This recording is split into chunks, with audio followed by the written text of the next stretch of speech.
তুমি চেন্নাইতে যদি যাও সেখানে তুমি গিয়ে বাংলাতেই পরীক্ষা দিতে পারো। আরও একটা গুরুত্বপূর্ণ কথা বলে দিচ্ছি, তুমি যেখানে অ্যাপ্লাই করো না কেন, ভারতবর্ষে যে কোনো জায়গায় তুমি অ্যাপ্লাই করো না কেন, যে কোনো জোনে অ্যাপ্লাই করো না কেন, যে তোমরা যদি সেফ জোনে খেলতে চাও, দেখো আজকের ভিডিওতে তোমাদের সাথে আলোচনা করবো জোন, তোমরা কোন জোনে অ্যাপ্লাই করলে তোমাদের বেটার হবে। এর আগেও ভিডিও বানিয়েছিলাম, তোমরা এই বিষয় নিয়ে অনেকে কনফিউজ ছিলে, মানে কোন জোনে অ্যাপ্লাই করবো, যদি সেই জোনে অ্যাপ্লাই করো তাহলে সেখানে কি এক্সাম দিতে হবে কিনা, টোটাল বিষয় নিয়ে আজ আলোচনা করছি, তোমরা একটা স্বচ্ছ ধারণা পাবে।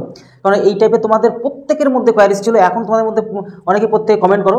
দেখো সবার প্রথম তোমাদেরকে এক এক করে আলোচনা করে দিচ্ছি তোমাদের যে সমস্ত জোনগুলো আছে, ঠিক আছে। তো এই জোনের ক্ষেত্রে আমাদের গোটা ইন্ডিয়ার মধ্যে, গোটা ভারতবর্ষের মধ্যে 17 জায়গায় 17টা জোন রয়েছে, ঠিক আছে। 17টা কিন্তু মনে রেখো তোমরা, এখানে তোমাদের 17টা জোন আছে। আর এই 17টা জোনের মধ্যে 68টি কিন্তু ডিভিশন রয়েছে, যেটা আমরা বলি সাব ডিভিশন, ঠিক আছে।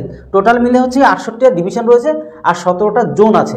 এইবার ব্যাপারটা হচ্ছে দেখো, এবার তোমাদেরকে বলছি এই টোটাল যত জনই থাকুক না কেন, তার মধ্যে সবথেকে হেডকোয়ার্টার যেটা রয়েছে কোথায়, মুম্বাইতে আছে, ঠিক আছে। হেডকোয়ার্টারটা কোথায় রয়েছে, মুম্বাইতে। এখানে মুম্বাই এইখানে সেন্টারের মধ্যে এখানে রয়েছে। এবার তোমাদের সাথে এক এক করে আলোচনা করি। দেখো তোমাদের সাথে আমি আলোচনা করেছিলাম যে এই বিষয় নিয়ে, তো সবথেকে বেশি ভ্যাকান্সি ছিল এই মুম্বাইতে, এই দুটো সেন্ট্রাল মুম্বাই আর একটা হচ্ছে কি তোমার কোঙ্কন রেলওয়ে, যেটা কিন্তু দুটো একটা সেন্ট্রাল দুটো টোটাল মুম্বাই মিলে হচ্ছে কি তোমার প্রায় 8000-9000 এর মধ্যে তোমার ভ্যাকান্সি আছে, ঠিক আছে। তারপরে দ্বিতীয় ছিল কত, দিল্লিতে, ঠিক আছে। এই দিল্লিতে বলতে নর্দার্ন যেটা আর কি তোমার রেলওয়ে জোন, বা যেটা কিনা আমরা বলি টোটালে দিল্লি যে জোনটা, তো এই দুটোতে বেশি পোস্ট ছিল। এর পাশাপাশি তোমাদেরকে বলেছিলাম যে এই যে আমাদের নর্থ ইস্ট যে ফ্রন্টিয়ার, মানে এই যে গুয়াহাটি যে জোনটা, এইটাতে আরেকটা, সেটা তোমাদেরকে বলেছিলাম যে সাউথের দিকে যে কোনো এক জায়গায়, যেটা কিনা সাউথ সেন্ট্রাল আর সাউদার্ন, মানে এই চেন্নাই আর এদিকে তোমার যেটা সেকেন্দ্রাবাদ রয়েছে, এখানে তোমাদের হুবলি, এসব বিষয়গুলোর উপর তোমাদেরকে বলেছিলাম অ্যাপ্লাই করার জন্য। আর বাদবাকিগুলো করতে মানা করেছিলাম এই কারণের জন্য, ওইখানে বেশি হাই কাট আপ যায়। দেখো আমি তোমাদেরকে প্রথমে বলেও রাখছি, আর ডিটেলসে তো আলোচনা করছি এক এক করে।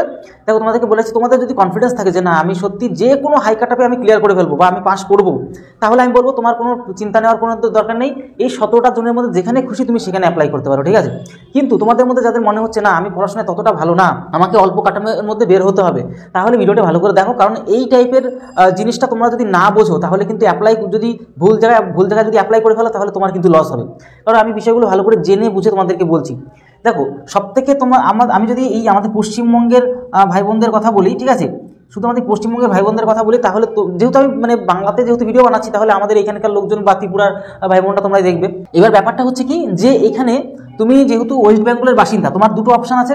এক হয় পশ্চিমবঙ্গের মধ্যে যে কোনো জায়গায় করবে, যেটা কিনা এখানে তোমরা দেখতে পাচ্ছ, এক কথা বলে দিই, হ্যাঁ, পশ্চিমবঙ্গের মধ্যে হচ্ছে ইস্টার্ন, যেটা কিনা কলকাতা, আরেকটা আছে কি বলতো, আরেকটা আছে এখানে তোমাদের সাউথ ইস্টার্ন, ঠিক আছে। এবার তোমাদেরকে একটা গুরুত্বপূর্ণ কথা বলে দিই, সেটা কি বলতো, এবার তোমাদেরকে একটা কথা বলি, টোটাল তো আমাদের 17টা জোন, এক এক করে তোমাকে নামগুলো বলে দিই।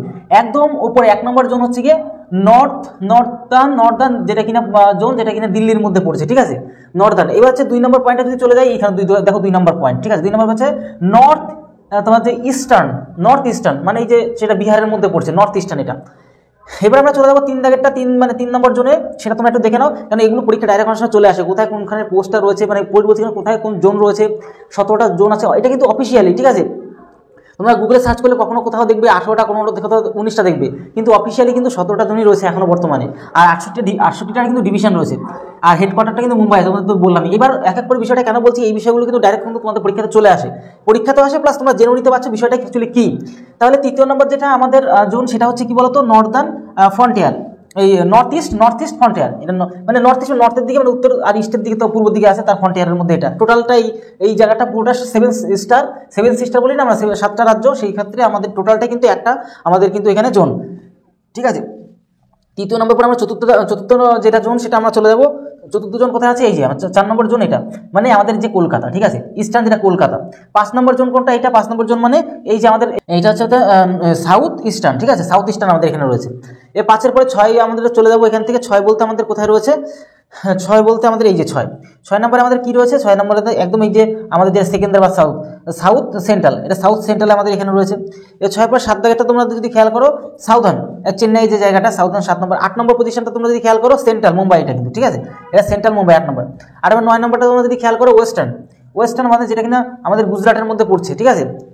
9-এর পরে আমরা 10 নম্বর পয়েন্টে যদি চলে যাই, তাহলে হচ্ছে এই যে 10 নম্বর পয়েন্টটা হচ্ছে কি, যে সাউথ ওয়েস্টার্ন, এটা হচ্ছে সাউথ ওয়েস্টার্ন, ঠিক আছে। আর যেটা হুবলির মধ্যেও পড়ে আর কি। 10 পরে 11 নম্বর পয়েন্ট আমরা যদি চলে যাই, সেখান থেকে আমরা দেখতে পারবো নর্থ ওয়েস্টার্ন, ঠিক আছে, যেটা কিনা রাজস্থানের মধ্যে পড়ছে। এবার আমরা নর্থ ওয়েস্টার্ন পরে 11 পরে 12টা কোথায়, এই যে 12 নম্বর পয়েন্টটা যদি খেয়াল করি একদম মিডিলে, যেটা কিনা ওয়েস্ট সেন্ট্রাল, মানে ওয়েস্টের দিকে কিন্তু ওয়েস্টের মধ্যে সেন্ট্রালে রয়েছে এটা, জবলপুর যেটা কিনা আমাদের মধ্যপ্রদেশের মধ্যে পড়ে যাচ্ছে এটা। এবার হচ্ছে কি আমরা 12 পরে 13 নম্বর পয়েন্ট যদি খেয়াল করি, এটা হচ্ছে নর্থ সেন্ট্রাল কিন্তু এখানে নর্থ সেন্ট্রাল বলতে আমরা দেখতে পাচ্ছি এটা আমাদের যে উত্তরপ্রদেশের মধ্যে পড়ে যাচ্ছে এটা। তারপরে 14 দাগেরটা যদি খেয়াল করো, 14 নম্বর জোন যদি খেয়াল করো, তাহলে আমরা দেখতে পাচ্ছি এখানে যে সাউথ ইস্ট সেন্ট্রাল, মানে সাউথ আর ইস্টের সেন্ট্রালের মধ্যে এটা রয়েছে, ঠিক আছে। এবার আমরা যদি আরও একটু খেয়াল করি 14 পরে 15 নম্বর পয়েন্টটা যদি আমরা জোন খেয়াল করি, তাহলে তোমরা এখানে দেখতে পাচ্ছ এটা হচ্ছে কিন্তু ইস্ট কোস্ট বলে ভূমির ওই যেটা বিশাখাপত্তনমের পার্শ্ববর্তী অঞ্চলে ইস্ট কোস্ট, এটা একটা তোমার জোন হচ্ছে। 15 পরে 16 নম্বর যদি আমরা জোনটা খেয়াল করি, 16 নম্বর জোন হচ্ছে, দেখো তোমরা এখানে ভালো করে খেয়াল করতে পারবে, ঠিক এই জায়গাটায় এটা হচ্ছে ইস্ট সেন্ট্রাল, ঠিক আছে। এরপর 16 পর 17 নম্বর আমাদের লাস্ট যেটা রয়েছে, যেটা জোন, সেটা হচ্ছে আমরা দেখে নেবো এখনই 17 এই যে মিডলে তোমরা দেখতে পাচ্ছ 17, একদম মুম্বাইতে যেটা কোঙ্কন রেলওয়ে, ঠিক আছে, এইটা কিন্তু মুম্বাইয়ের মধ্যে পড়ছে। এই টোটালে কিন্তু আমাদের 17টা জোন রয়েছে এখানে। এইবার তোমাদেরকে বলবো যে তোমরা যদি সেফ জোনে খেলতে চাও, তাহলে কিন্তু তোমাদেরকে একটা কথা বলে রাখছি, এই সাউথের দিকে যেটা কিনা সেকেন্দ্রাবাদ চেন্নাইয়ের দিকে অ্যাপ্লাই করবে। তার কারণটা একটাই, কারণ কি তোমাদের আগের ভিডিওতে বলছিলাম, এই যে উত্তরপ্রদেশ আর বিহারের যত স্টুডেন্ট রয়েছে, যারা ক্যান্ডিডেট আছে, সবাই কিন্তু এক মুম্বাইতে চলে আসবে, মুম্বাইতের দিকে চলে আসবে, আর হচ্ছে কি দিল্লির দিকে বেশি চলে যাবে। ওরা কিন্তু এই বছর সাউথের দিকে ঝোঁক সেরকম নেবে না। আর ওরা ছাড়া কিন্তু বাদ বাকি যে যত ক্যান্ডিডেটরা কোথাও কিন্তু যায় না, আর আমাদের পশ্চিমবঙ্গের কিছু সামান্য যায়। এবার তার জন্য তোমাদেরকে বলছি, যদি টার্গেট নাও সাউথের দিকে টার্গেট নাও। কেন বলছি তার কারণ বিশেষ এখনই বলে দিচ্ছি তোমাদেরকে। তার কারণ হচ্ছে কি, দেখো এই সাউথের দিকে অনেকে অ্যাপ্লাই তো করবে, মনে জোর রেখে অ্যাপ্লাই করবে, কিন্তু অনেকে পরীক্ষা দিতে যাবে না, বা পরীক্ষা অনেক ব্যাপার ঘটবে, মানে 100 জনের মধ্যে একজন যাবে পরীক্ষা দিতে, ঠিক আছে। তো এই ক্ষেত্রে তার মধ্যে ওখানে তোমার কাটআপটাও কম যাবে, কারণ এখানকার যত ক্যান্ডিডেট আছে, তুমি বলতে পারো যে এইখানকার স্টুডেন্টরা তাহলে কী করে, এখানকার এত শিল্প কারখানা রয়েছে, ওরা চাকরির জন্য কোনোদিন খাটে না। আমাদের এই উত্তর দিকে বলতে গিয়ে আমাদের এই যে উত্তরপ্রদেশ, বিহার আর আমাদের পশ্চিমবঙ্গের স্টুডেন্টরা ছাড়া ভারতবর্ষের যে কোনো প্রান্তে যাবে, তারা কিন্তু ইন্ডাস্ট্রিয়াল কাজগুলোতে, মানে বিভিন্ন ধরনের বড় বড় কোম্পানিতে কাজ করে। বেশি চাকরি বাকরির দিকে অত বেশি, মানে কমই ওটা আর কি। চাকরির জন্য কিন্তু এই যে 3টে রাজ্য কিন্তু সবথেকে বেশি পরিশ্রম করে, কারণ এখানে বেশি শিল্প কারখানা নেই। পশ্চিমবঙ্গে তো অবস্থা তোমরা নিজেরা জানো, কমেন্ট বক্সে জানাবে তোমাদের মতামতটা। আর এর পাশাপাশি তোমাদেরকে এটা বলছি যে এইখানের স্টুডেন্টরা একমাত্র সারা ভারতবর্ষে ছড়িয়ে ছিটিয়ে যাওয়ার মানে যায় আর কি। আর তোমরা আরেকটা যদি সেফ জোন খেলতে পারো, সেটা হচ্ছে কি গুয়াহাটিতে সেফ জোন খেলতে পারো। এই গুয়াহাটিতে সেফ জোন খেলতে বলছি কারণ কি, এইখানকে উত্তরপ্রদেশের বিহারের ছেলেমেয়েরা কিন্তু এদিকে খুবই কমই আসবে, এবার এই 3টে অঞ্চলে খুব কম আসবে। এবার তোমার যেটা ভালো লাগে তুমি সেই দিকে যাও। আর একটা গুরুত্বপূর্ণ কথা তোমরা প্রত্যেক দিনই যেটা কিনা জিজ্ঞাসা করো, সেটা হচ্ছে তুমি যেখানেই যাও না কেন, তুমি যেখানেই অ্যাপ্লাই করো না কেন, ভারতবর্ষে যে কোনো জায়গায় তুমি অ্যাপ্লাই করো না কেন, যে কোনো জোনে অ্যাপ্লাই করো না কেন, তোমাকে কিন্তু তোমার অঞ্চলে, তোমার কলকাতার মধ্যেই কিন্তু 99% সম্ভাবনা থাকবে যে তোমাকে কিন্তু কলকাতার মধ্যে পরীক্ষা ফেলবে, ঠিক আছে।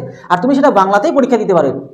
8টা-10টা ভাষা থাকে, 8টা-10টা ভাষার মধ্যে তুমি যেই ভাষাতে তুমি এক্সাম দিতে চাইছো, সেই ভাষাতে তুমি এক্সাম দিতে পারবে। তুমি কোনো রকম চিন্তা নেই। মানে তুমি যদি কথার কথা তোমাকে যদি ফেললো, চেন্নাইতে যদি তোমাকে ফেলে, তোমার কথার কথা আমি সাপোজ ধরলাম, চেন্নাইতে তোমাদের যদি পরীক্ষা ফেলে, তাহলে চেন্নাইতে গিয়েও তুমি বাংলাতেই পরীক্ষা দিতে পারবে, টেনশন নেওয়ার কোনো কারণ নেই, ঠিক আছে।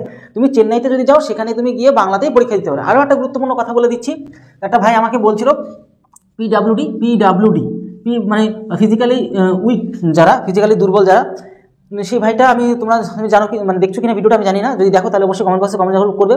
ফিজিক্যালি উইক যদি তোমরা কেউ থাকো, তাহলে স্পেশালি তোমাদেরকে বলছি যে তোমরা অবশ্যই কোন পোস্টের জন্য অ্যাপ্লাই করবে। তোমরা কিন্তু বিশেষ করে ওই ভাইটা, নামটা একটু মনে করতে পারছি না, সে বলছিল যে কোন পোস্টে অ্যাপ্লাই করলে বেটার হয়।